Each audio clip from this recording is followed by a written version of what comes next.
Hello everyone, আজকে ইলিশ মাছ দিয়ে তিতো করলার একটি মজাদার রেসিপি নিয়ে চলে আসলাম আপনাদের মাঝে।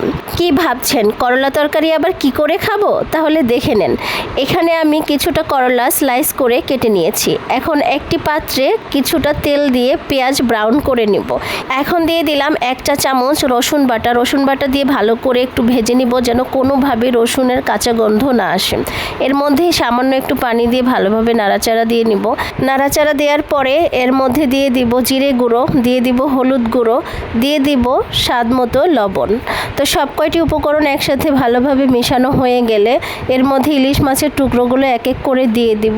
ইলিশ মাছের টুকরোগুলোকে হালকা পাতলা করে মশলার সাথে মিশিয়ে নিলাম। এখন এক এক করে ইলিশ মাছের টুকরো একটি পাত্রে তুলে নিচ্ছি। ইলিশ মাছের টুকরোগুলো তোলা হয়ে গেলে এই মশলার মধ্যে দিয়ে দিব করলাগুলো ভালোভাবে নাড়াচাড়া দিয়ে ঢেকে দিব। এর মধ্যে করলাগুলো কষানো হয়ে গিয়েছে, দিয়ে দিলাম পরিমাণ মতো ঝোল দেওয়ার সাথে সাথে আমি এখন ইলিশ মাছের টুকরোগুলোকে দিয়ে সাজিয়ে দিব। এর মধ্যে চেরা কয়েকটা কাঁচামরিচ দিয়ে আবারও ঢেকে দিলাম। ব্যাস তৈরি আমার তিতো করলা দিয়ে ইলিশ মাছের ঝোল। তো যারা আমার ভিডিওটি দেখেছো সবাইকে অনেক ধন্যবাদ।